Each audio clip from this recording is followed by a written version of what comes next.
अस्सलाम वालेकुम, कैसे हैं आप सब? आज की हमारी वीडियो का टॉपिक जो है वो बहुत ज़्यादा इम्पोर्टेंट है उन लोगों के लिए जो किसी भी कंट्री में किसी भी स्कॉलरशिप पे, किसी जॉब एप्लीकेशन पे या फिर किसी लाइसेंस के लिए या फिर अगर किसी स्किल असेसमेंट के लिए या इवन आपने किसी वीज़ा एप्लीकेशन में अप्लाई करना है तो डेफिनेटली आपको आपकी एक प्रॉपर सीवी और एक्सपीरियंस लेटर जो इस फील्ड में भी आपने काम किया है वो रिक्वायर्ड होगा।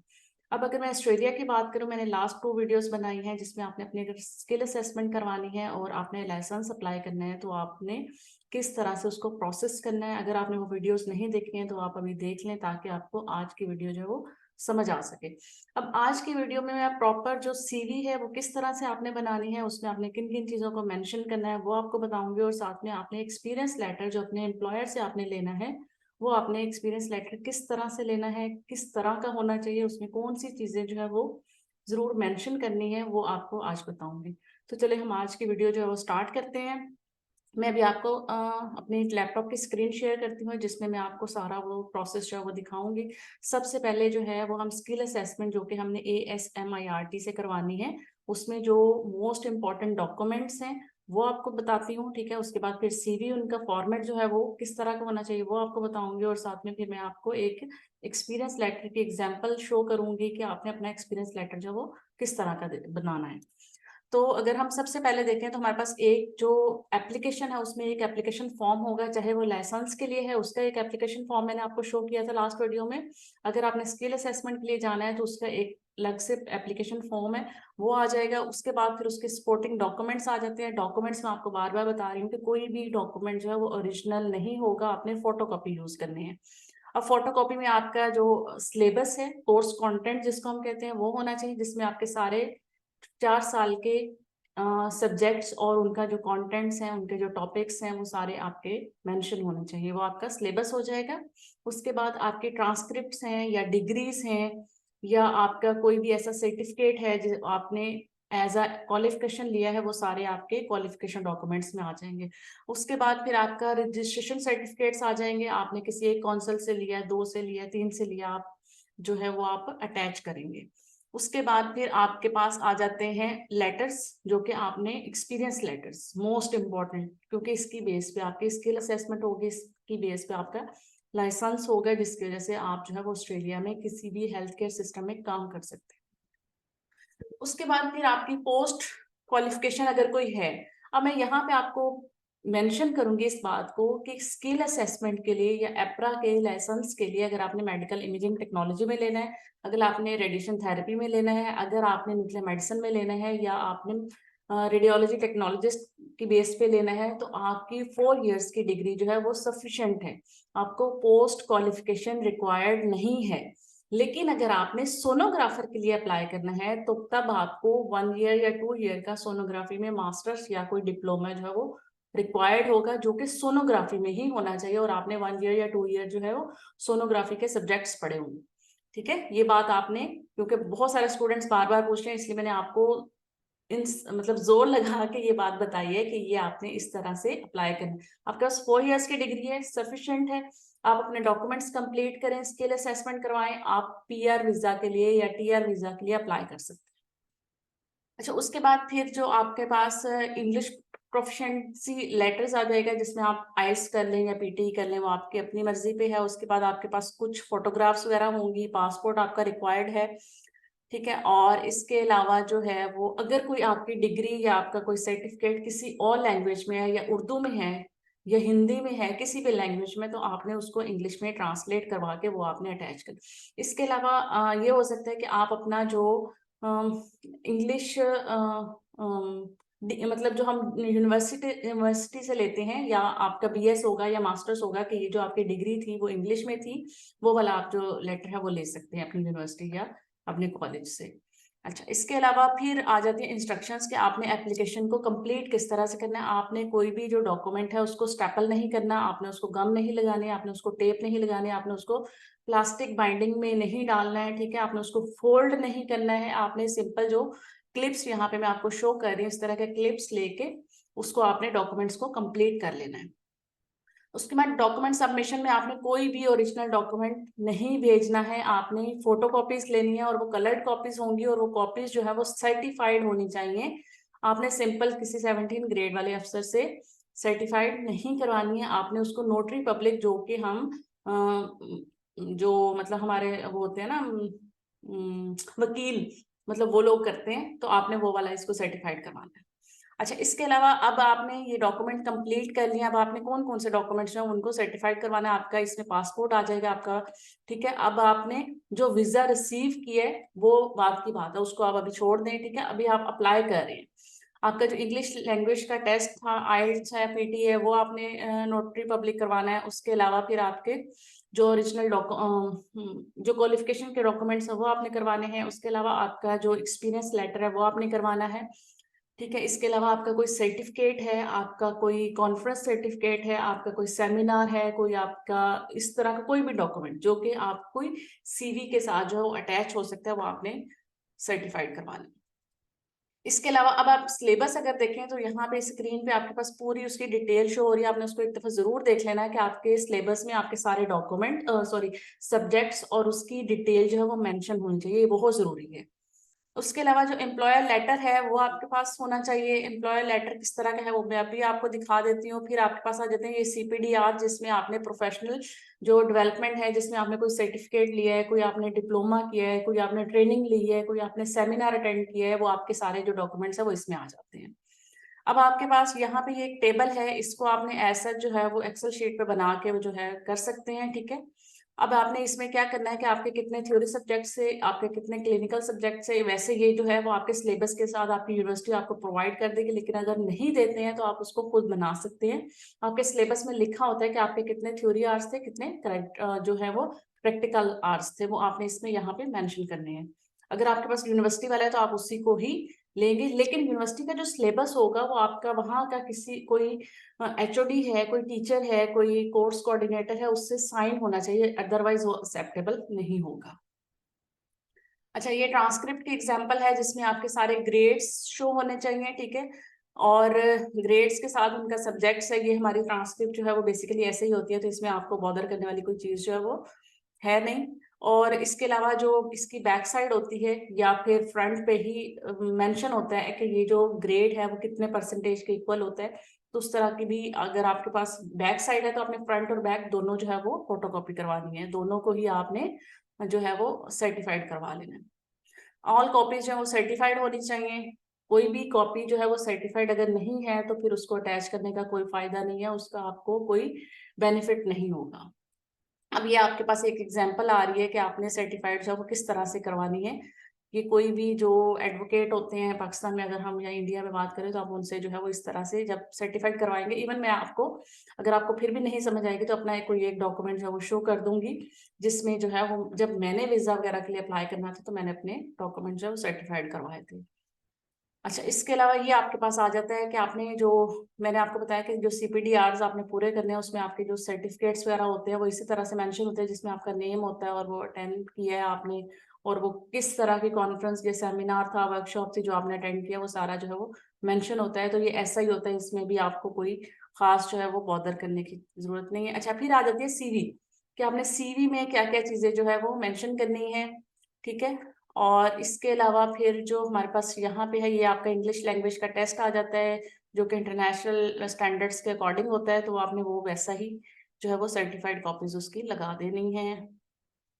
अच्छा, उसके अलावा फिर हमारे पास आ जाता है एम्प्लॉयर लेटर। ये मोस्ट इंपॉर्टेंट है। CV और एम्प्लॉयर लेटर जो है वो मोस्ट इंपॉर्टेंट है, चाहे आप लाइसेंस के लिए अप्लाई करें, चाहे आप स्किल असेसमेंट के लिए अप्लाई करें। तो आपने इन दोनों चीजों को, क्योंकि आपके जो ट्रांसक्रिप्ट्स हैं, डिग्रीज है, वो तो ऐसा ही अटैच हो जानी, उसमें तो आपने कुछ चेंज नहीं करना। आप इन दोनों चीजों को अगर फोकस करेंगे तो आप कोई भी एप्लीकेशन जो है वो उसमें सक्सेसफुल हो सकते हैं, चाहे वो आप स्टडी वीजा के लिए कर रहे हैं, चाहे वो आप किसी जगह पे जॉब के लिए कर रहे हैं, चाहे आप किसी लाइसेंस के लिए कर रहे हैं, तो आपकी ये दोनों चीजों की बहुत ज्यादा वेटेज होती है। अब अगर आप यहाँ पे देखें तो इस लेटर में क्या क्या चीजें मेंशन होनी चाहिए। सबसे पहले आपका वो लेटर जो है वो उस हॉस्पिटल या डायग्नोस्टिक सेंटर या जो भी आपका इंस्टीट्यूशन है उसके लेटर हेड पे होना चाहिए, डेट और ईयर मेंशन होना चाहिए, कैंडिडेट का नेम मेंशन होना चाहिए, ठीक है। उसके अलावा अब नेम के साथ वो भी होगा कि उसका टाइम पीरियड कौन सा था, कि मतलब उसने 2000 फॉर एग्जांपल 2020 से 2022 तक हमारे पास काम किए है, या फिर जनवरी 2020 से दिसंबर 2022 तक काम किए है, या अगर डेट है फॉर एग्जांपल कि 13 जनवरी से 20 दिसंबर तक काम किया है, तो वो आपने वहां पे उसको मेंशन करवाना है। अच्छा, उसके अलावा ये इंपॉर्टेंट चीज है, उसके बाद फिर आपने किस किस मोडालिटी में काम किया। फॉर एग्जाम्पल आपने एक्सरे में काम किया है, आप एक्सरे में 1 दिन काम करते थे, सीटी स्कैन में 2 दिन काम करते थे, या फिर मैमोग्राफी में काम करते थे, या फिर आप फ्लोरोस्कोपी में थे या एमआरआई में थे, तो आप उसको डेज के लिहाज से जो है वो मेंशन करवाएंगे। ठीक है, फॉर एग्जाम्पल आप कहते हैं सीटी स्कैन में 2 दिन था, तो उसको 20% या 30%, एमआरआई में 1 दिन आप काम करते थे वीक में, तो आप जो है उसको 10% या 20% इस तरह से आपने उसको वेटेज देनी है आउट ऑफ 100। या फिर आपके पास 5 या 6 डेज हैं, तो उसके लिहाज से आप उसको मेंशन करवा सकते हैं, या वीक में या मंथ में। फॉर एग्जांपल आपकी एक दिन जो है वो सीटी स्कैन में होती थी, आप एक दिन में एमआरआई में थे, या एक दिन एक्सरे में थे, तो आप उसको जो है वो 20-20-20 करके कर लें, या 30-30, जिस तरह से आपकी वेटेज बनती है वो आपने जरूर यहाँ पे मेंशन करनी है। एंड पे जो आपको एम्प्लॉयर जो है वो ये लेटर इशू कर रहा है, उसके डेट के साथ जो है वो सिग्नेचर होनी चाहिए, और उसकी रैंक और पोजीशन जो है वो यहाँ पे मेंशन होनी चाहिए। ये जो है मोस्ट इंपॉर्टेंट है, ये लेटर इसी तरह से आपने लेना है ताकि आपको कोई डिफिकल्टी ना हो। अच्छा, उसके बाद फिर आपने अगर लेटर 3 तरह के हो सकते हैं, क्योंकि आप 3 फील्ड्स में अप्लाई करेंगे, आप मेडिकल इमेजिंग या फिर डायग्नोस्टिक रेडियोलॉजी में करेंगे, तो आपके पास जनरल रेडियोग्राफी का होगा, साथ में सीटी स्कैन होगा, में एमआरआई होगा, ठीक है, या फिर मैमोग्राफी हो सकता है, ओपीजी हो सकता है, फ्लोरोस्कोपी हो सकता है, ये सारी जो चीजें हैं वो इसके अंदर मेंशन होंगी। फिर रेडिएशन थेरेपी है, तो उसमें जो है वो आप सीटी स्कैन या एमआरआई को मेंशन नहीं करेंगे, आप उसका अलग से ही लेटर लेंगे, क्योंकि आप सिर्फ रेडिएशन थेरेपी के लिए अप्लाई करेंगे, स्किल असेसमेंट के लिए। तो आपने वहां पे फिर देखना है कि आप ट्रीटमेंट सेक्शन में जो है वो 60% होते थे, प्लानिंग सेक्शन में फॉर एग्जांपल आप 1 दिन लगाते थे 30% होते थे। ठीक है, तो इस तरह से आपने वहां पे उसको मेंशन करना है। फिर अल्ट्रासाउंड में आप अल्ट्रासाउंड का ही मेंशन करेंगे कि आप 2 दिन जो है वो जनरल अल्ट्रासाउंड में थे, 1 दिन आप ऑप्स एंड गायनी में थे, 1 दिन आप वास्कुलर अल्ट्रासाउंड करते थे, 1 दिन डॉपलर करते थे, तो उस लिहाज से आप परसेंटेज जो है वो मेंशन करेंगे। आप इसके अंदर एमआरआई, सीटी स्कैन, या फिर ये नहीं लिखेंगे 1 दिन में अल्ट्रासाउंड करते थे, 1 दिन में सीटी स्कैन करते थे, 1 दिन एमआरआई करते थे, या इस तरह से आपने इसको यहाँ पे, क्योंकि आप जस्ट जो है वो सोनोग्राफी के लिए अप्लाई कर रहे हैं। अगर आपने जनरल अप्लाई करना है तो फिर आपने डायग्नोस्टिक रेडियोग्राफी के लिए अप्लाई करना है। ठीक है, समझ आ गई यहाँ पे। अब आपने बार बार जो है वो इस चीज को टेंशन क्रिएट नहीं करनी अपने लिए कि भाई हमने क्या करना है। आपने अपने आप को क्राइटेरिया पहले सेट करना है कि भाई आप किस डेजिग्नेशन के लिए अप्लाई करना चाह रहे हैं, आपने कौन सा लाइसेंस लेना है।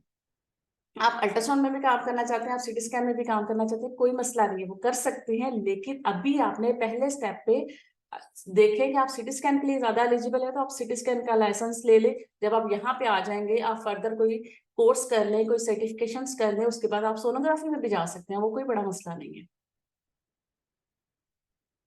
अच्छा, उसके बाद ये फीस वगैरह मैं आपको पहले से बता चुकी हूँ, इस पर हम ज्यादा टाइम नहीं लगाएंगे। ये एक एग्जाम्पल है कि आपका जो प्रीवियस कोई कंट्री है जहां से आपने लाइसेंस लिया हुआ है, तो वहां पे वो इस तरह से मेंशन होगा।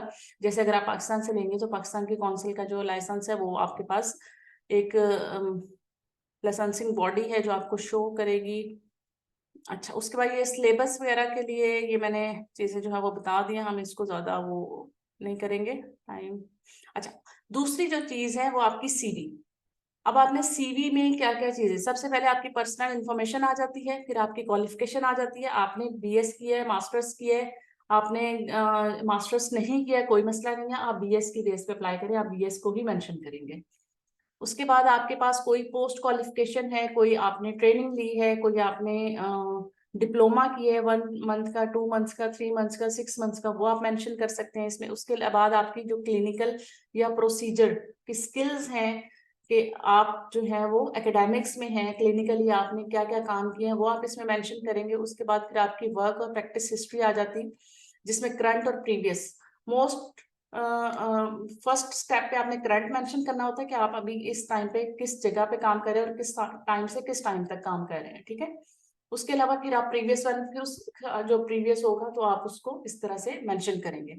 अब इसमें आपने क्या क्या मेंशन करना है, date, title of the position कि आप as a medical imaging technologist काम कर रहे हैं, फैसिलिटी, ठीक है, उस सिटी का एड्रेस, स्टेट का एड्रेस, हॉस्पिटल का एड्रेस, आपने मेंशन करना है, आप किस कंट्री में काम कर रहे हैं वो आपने मेंशन करना है, फिर आपकी वहाँ पे क्या क्या रिस्पॉन्सिबिलिटीज हैं। आप सिटी स्कैन करते हैं तो सिटी स्कैन में आप क्या क्या करते हैं, पेशेंट की प्रिपरेशन करवाते हैं या नहीं करते, आप जो है वो स्कैनिंग करते हैं या नहीं करते, आप पोस्ट स्कैनिंग जो है वो करते हैं या नहीं करते हैं। उसके बाद फिर आपके पास जो फिल्मिंग है, रिकंस्ट्रक्शन मेथड्स हैं, ये सारी जो है वो आपकी आप ये कह लें कि रिस्पॉन्सिबिलिटीज में आ जाता है, वो आपने मेंशन करनी है। फिर अगर आपने कोई इंटर्नशिप्स की है ड्यूरिंग स्टडी या आफ्टर स्टडी, वो आपने मेंशन करनी है। उसके बाद अगर आपका कोई वर्क हिस्ट्री में गैप है तो आपने उसको यहाँ पे मेंशन करना है कि वो गैप किस वजह से। फॉर एग्जांपल आपकी कोई पर्सनल रीजन हो सकती है, आपकी मैरिज रीजन हो सकती है, आपकी फैमिली रीजन हो सकती है, मतलब बेबीज, ये एक सॉलिड रीजंस है, इनको आप मेंशन करें, इनकी वजह से आपकी एप्लीकेशन पे कोई फर्क नहीं पड़ेगा। इसलिए आपने कोई भी चीज छुपानी नहीं है, झूठ नहीं बोलना है, आपने फेयर होकर अपनी एप्लीकेशन को कंप्लीट करना है। आप जितना सच बोलेंगे आपकी एप्लीकेशन उतनी ज्यादा सक्सेसफुल होगी, ये मेरी गारंटी है। अच्छा, उसके बाद आपकी जो रजिस्ट्रेशन हिस्ट्री है, अगर आपने पहले लिया था फिर वो एक्सपायर हो गया, फॉर एग्जांपल 1 साल 2 साल का था, उसके बाद आपने करंट लिया है, तो आपने वो सारे इसमें मेंशन करने हैं। ठीक है, उसके बाद आपकी कोई पब्लिकेशंस हैं तो वो आपने मेंशन करनी है यहाँ पे। उसके अलावा जो है वो आपकी कोई भी एक्स्ट्रा कोई करिकुलर एक्टिविटीज हैं, कोई भी इस तरह की जो चीज है जो कि आपकी सीवी पे अच्छा इम्पैक्ट डाल सकती है, उसको आपने जरूर मेंशन करना है। तो मेरे ख्याल में आज की वीडियो में मैंने आपको कंप्लीट जो है वो इन्फॉर्मेशन दे दी है कि आपने अपनी एप्लीकेशन, चाहे वो किसी भी स्टेटस के लिए है, चाहे आपने किसी प्रोफेसर को मेल करनी है तब आपको रिक्वायर्ड होगी, चाहे आपने किसी जॉब एप्लीकेशन पे अप्लाई करनी है तब भी आपको यही फॉर्मेट रिक्वायर्ड होगा, चाहे आपने किसी लाइसेंस के लिए अप्लाई करना है, चाहे आपने वीजा के लिए अप्लाई करना है, चाहे आपने इमिग्रेशन के लिए अप्लाई करना है, तो हर जगह पे आपको जो सीवी और एक्सपीरियंस लेटर्स हैं वो मोस्ट इंपॉर्टेंट डॉक्यूमेंट होंगे, और आपने उनको इसी फॉर्मेट के लिहाज से जो है वो प्रिपेयर करना है। तो इंशाल्लाह आपकी जो एप्लीकेशन है वो जरूर कामयाब होगी। आज के लिए इतना ही, नेक्स्ट वीडियो में मिलेंगे। अल्लाह हाफिज।